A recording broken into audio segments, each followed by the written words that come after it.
Chururú.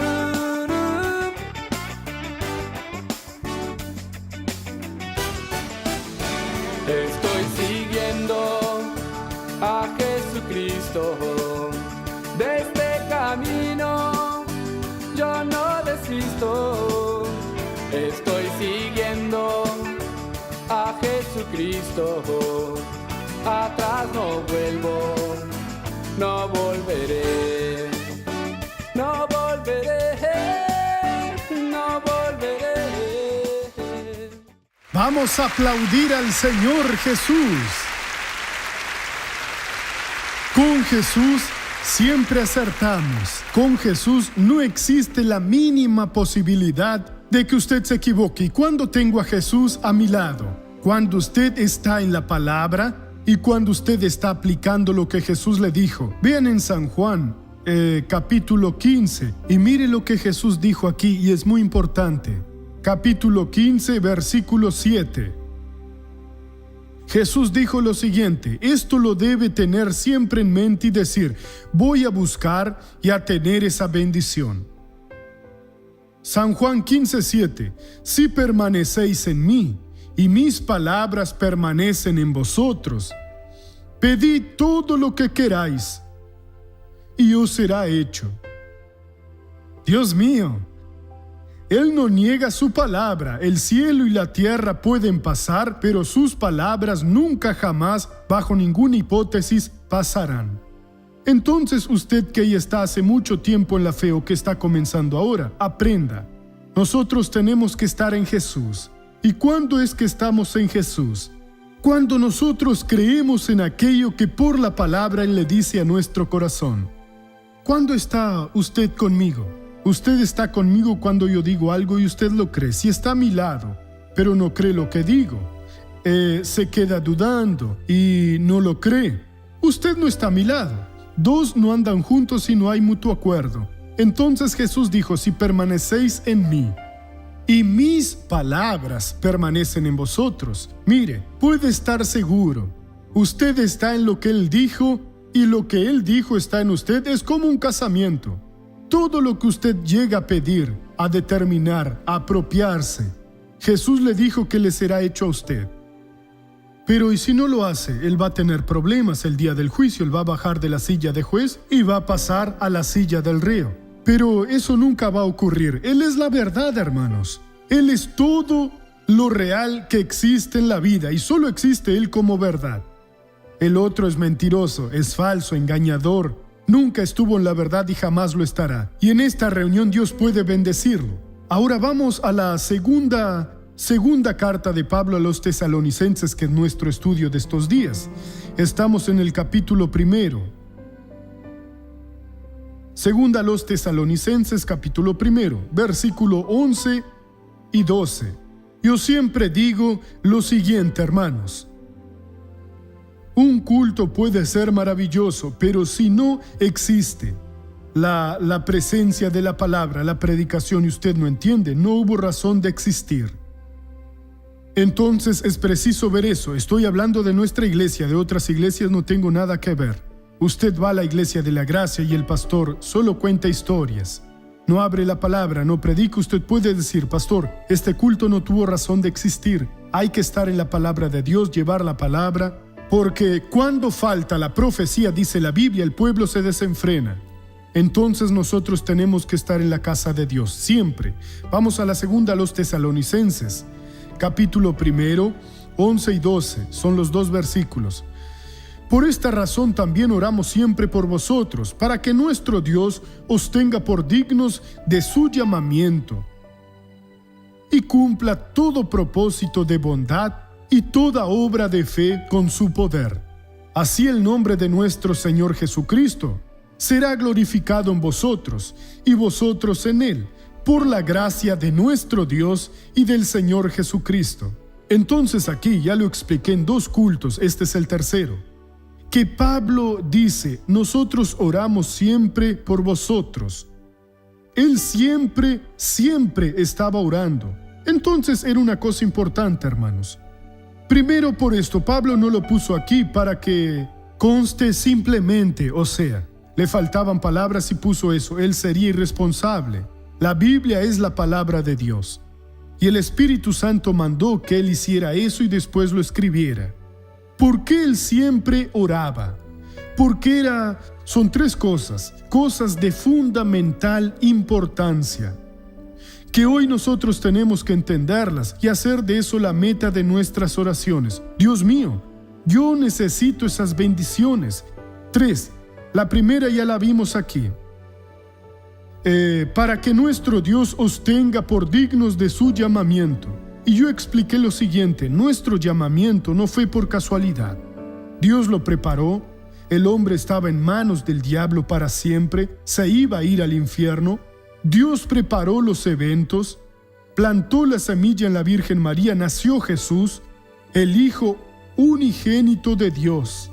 Él anduvo haciendo el bien, permitió que los pecadores lo aprisionaran, lo condenaran, lo azotaran, lo escupieran, lo golpearan, lo clavaran en la cruz, murió, bajó al infierno, sufrió todo nuestro castigo. Después el Padre revivió a Jesús, Él resucitó. Y todo esto, hermano, con un propósito. ¿Cuál era el propósito? Sacarnos del imperio de las tinieblas y traernos al reino de Dios. Pero entonces una persona acepta a Jesús y dice: ahora soy creyente, soy de tal iglesia, y cree que es todo. No. Pablo lo dijo aquí: mire, oramos siempre por vosotros para que nuestro Dios os tenga por dignos de su llamamiento. Nosotros tenemos que entender que es ser digno de la obra que Dios hizo. Tenemos que entender cómo nos va a transformar Dios, cómo nos va a cambiar. Entonces es necesario que eso sea la meta de su vida. Y aquí sigue diciendo: y cumpla todo propósito de bondad. Entonces esa bondad de Dios tenía varios propósitos. No solo que usted viniera a la iglesia y cuando muriera fuera al cielo y desperdiciar su potencial en esta vida, de hacer como Jesús, que anduvo por todas partes haciendo el bien y curando a todo oprimido por el diablo. La mayoría, 99% de los cristianos no hacen nada a no ser calentar el asiento. No saben si tienen un ministerio de intercesión, de evangelización, de milagros, de liberación y tantos otros. Usted está despreciando su vida. Entonces es necesario orar para que nuestro Dios cumpla todo propósito de bondad. Es mucha cosa. Él no lo miró a usted, me miró a mí y se nos reveló, nos llamó, nos dio esa bendición. Ahora vamos a buscarla. Señor, quiero que tú cumplas en mí todo propósito de tu bondad. Y la tercera cosa, que es algo nuevo ahora, dice así: y toda obra de fe con su poder. Entonces usted puede leerlo así: por esta razón también oramos siempre por vosotros, para que nuestro Dios cumpla toda obra de fe con su poder. Entonces tenemos una obra de fe, todos nosotros. No deje que nada lo moleste, quédese tranquilo ahí, mirando aquí a la palabra de Dios. Dios tiene una obra de fe a realizar por medio de sus manos. Y si esa obra no se realiza, usted estará faltando y va a rendir cuentas el día del juicio. La obra de fe es con poder, con realización. No es una obra en la que usted entra. Dios lo orientó, usted lo asumió. Para mí no funcionó. Claro que funciona.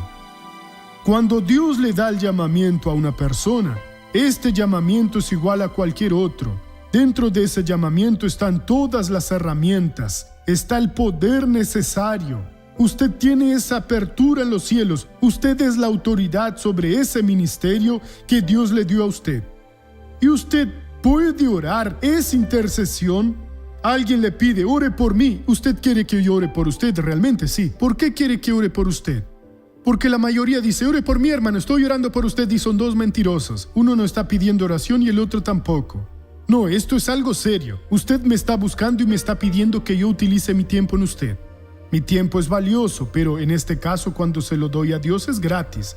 Ahora no puedo estar perdiendo el tiempo con tonterías. ¿Qué está necesitando? Yo necesito esto, y esa persona le cuenta, entonces puede contar conmigo. Pero vamos a hacer un acuerdo, vamos a leer la Biblia juntos, vamos a hablar y vamos a actuar sobre esa palabra. Y cuando usted reciba la bendición, va a dar el testimonio. Entonces Dios lo llama a usted para hacer eso, y usted va a hacer esa obra. Y Pablo nos está diciendo, por esta razón también oramos siempre por vosotros. Estaba siempre orando para que nuestro Dios cumpla toda obra de fe con su poder, con realización. Hermano, usted no puede aceptar de ninguna manera que lo que usted entendió que Dios quiere hacer en su vida, que no sea realizado.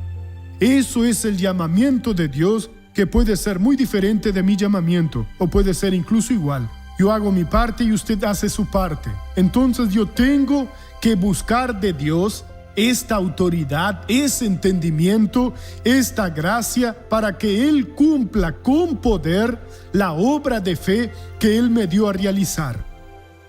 Vaya haciendo eso.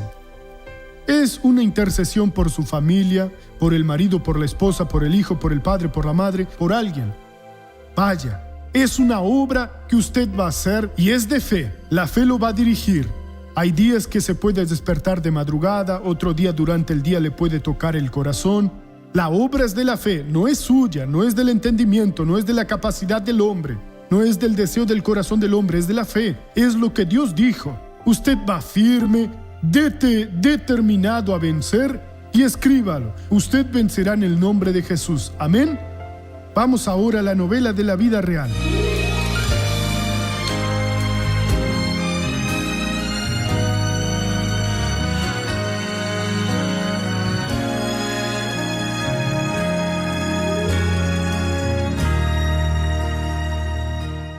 Nuestra historia es que deseaba un hijo ya hace algún tiempo. Estábamos casados hacía como unos 10 años y ella decía que era muy pronto todavía, que esperábamos un poco más hasta que nuestra situación financiera llegara a mejorar un poco. Por eso se tardó un poco más para que lleguemos a tener un hijo.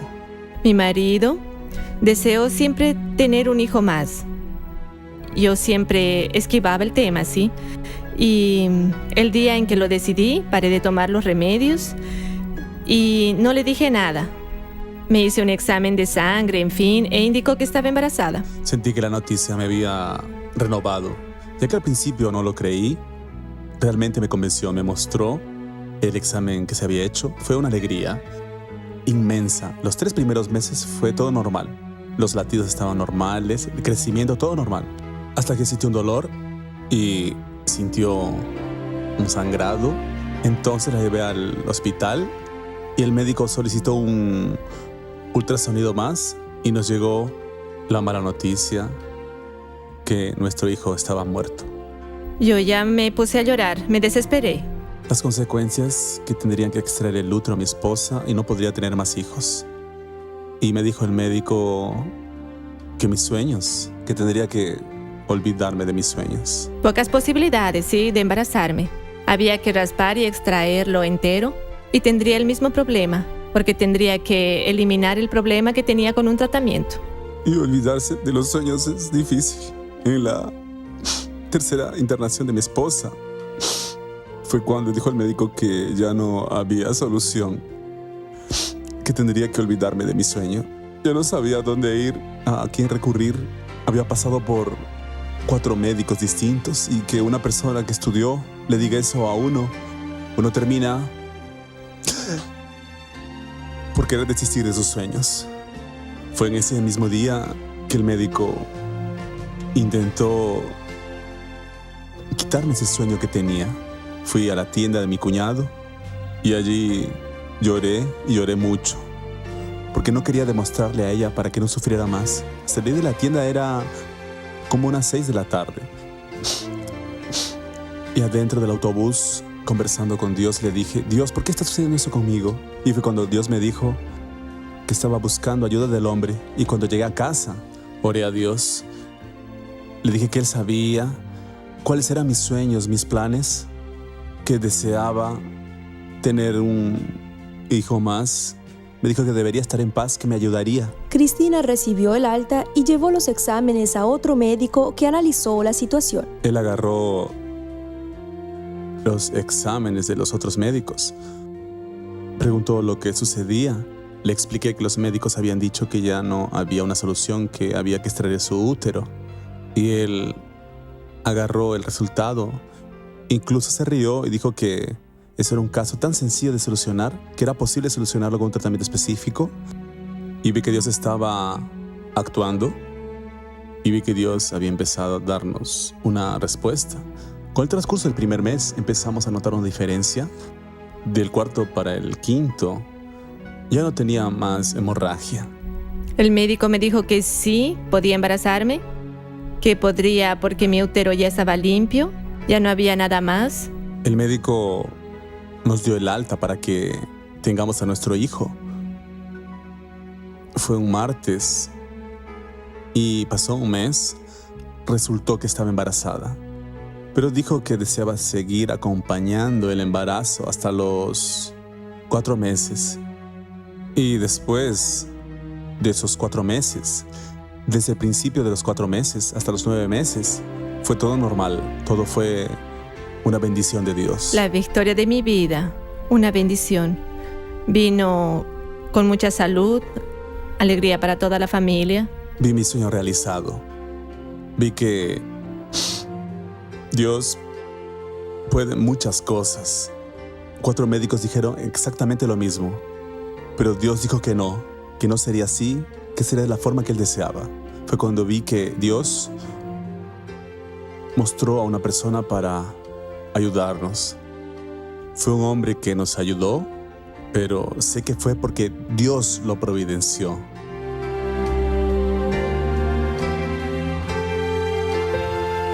Jesús, eres maravilloso, Señor. Fabio, ¿quiere decir que Dios transformó una mala noticia en una buena? Revertió toda la situación, realizó Comenzó todo. a confiar en la palabra y Dios cumplió. Confié en la palabra de Dios y Él mostró que es fiel y justo. Y me dio... Y sí. siempre lo será. Déjeme hablar con la esposa ahora. Hola, Dios oyó las oraciones. la escuchó. ¿Cuál es el nombre de Victoria. la niña? Victoria de Sí. Jesús. Y aquí está toda bonita. ¿Qué edad tiene? Tiene 8 meses. 8 meses. Muy bien, Victoria, que Dios te bendiga. Eres Amén. fruto de confianza en el poder de Dios. Amén. Gracias, Jesús. Gloria a Dios.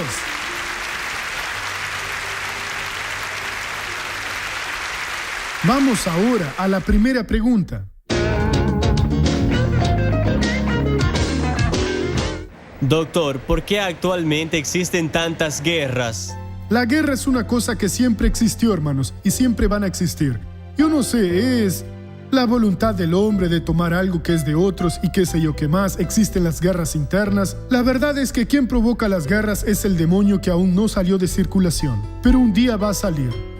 Cuando Jesús termine con ese tipo de cosas, entonces para siempre Él va a estar en el lago que arderá con fuego y azufre, de donde nunca más va a salir y la paz va a llegar. Lo triste es cuando la guerra es entre personas, entre socios y la empresa no va bien, entre la pareja, la familia no anda bien. Cuando la guerra es interna, las personas entran en un proceso de depresión y cree que todo el mundo está equivocado, solo ella está en lo correcto y decide dejar todo y no hacer nada más. Y después uno va a pagar un precio muy alto. Jesús es el Señor de la paz. Es de la guerra y de la paz. Él vence la guerra y nos da paz a todos. Amén. Segunda pregunta. Me gustaría saber el significado del bautismo del Espíritu Santo. Ese significado no se puede explicar todo así de una vez porque es mucha información, pero al mismo tiempo es fácil explicarlo. Antes que Jesús viniera, el hombre estaba bajo el poder del maligno. Entonces nadie estaba lleno del Espíritu Santo. Él venía sobre los hombres para usarlos. Así vino sobre Moisés, sobre David, sobre tantos otros a quienes Dios llamaba y usaba también. Cuando Jesús venció el pecado, le dio condiciones al hombre de recibirlo en su corazón. Él viene y entra. Por eso esa persona aún no está llena del Espíritu Santo. El Espíritu Santo está sobre la persona. Entonces, cuando viene, cuando se arrepiente, es el primer paso para el llamado nuevo nacimiento. El segundo paso es cuando la persona se bautiza en las aguas, donde se despoja de la naturaleza pecaminosa, se despoja del cuerpo del pecado, pasa por el sepulcro del viejo hombre, la circuncisión del corazón, sale de las aguas para andar en vida nueva y tiene la remisión de los pecados. pero aún no está completa. Y es una experiencia que puede ocurrir con usted hoy a la hora de la oración. Y a veces ocurre y todo el mundo está lleno del Espíritu Santo, que el mismo Señor Jesús viene y lo bautiza con el Espíritu Santo. Entonces Él no está solo con usted, sino que estará dentro de usted. Todo su ser es tomado por el Espíritu de Dios. Y mire, la Santa Biblia lo dice, y si alguno no tiene el Espíritu de Cristo, no es de Él. Usted está en el proceso de ser. Usted está en una gestación espiritual. El nuevo nacimiento se completa cuando una persona es bautizada en el Espíritu Santo. Entonces allí las cosas pasan realmente a fluir como deben fluir. Las maravillas ocurren y las personas pasan a ser personas muy bendecidas. Vamos ahora a abrir el corazón.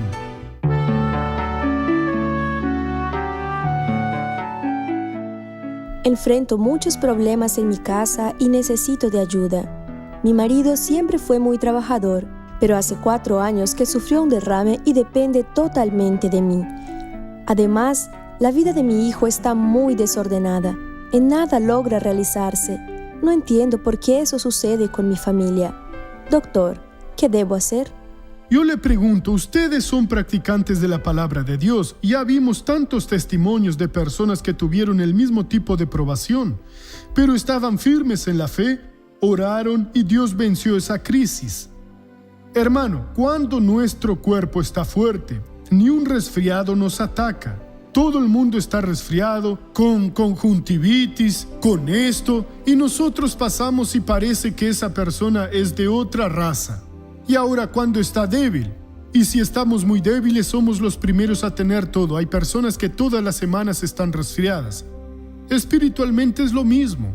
Si ustedes están en la palabra, alimentándose de la palabra, orando, no dejando que el odio, el resentimiento, el dolor, malos deseos, pecado, que la mentira entre en su vida, sino realmente practicando la palabra. Eso es una protección en la que el mal ataca y no pasa, el mal ataca y no pasa, no entra. El problema es que muchas veces las personas son religiosas, incluso dentro de la iglesia. No se están abriendo para la palabra de Dios y se abren para otras cosas. Estoy molesto, estoy resentido. Olvide esas tonterías. Solo tenemos que dejar que una cosa entre en nuestro corazón, la palabra de nuestro Dios. Esa es la que tenemos que recibir, esa no hace ningún mal. Entonces trate de ver lo que está ocurriendo y sea una bendición en el nombre de Cristo. Déjeme orar por quien está en casa. Padre, yo vengo en el nombre de Jesús a pedirte una bendición para quien está en casa, necesitando tu ayuda. Padre, extiende tu mano, cura, libera, transforma, modifica. Señor, haz una obra importante en la vida de estas personas. Y voy a usar el poder que tú me diste.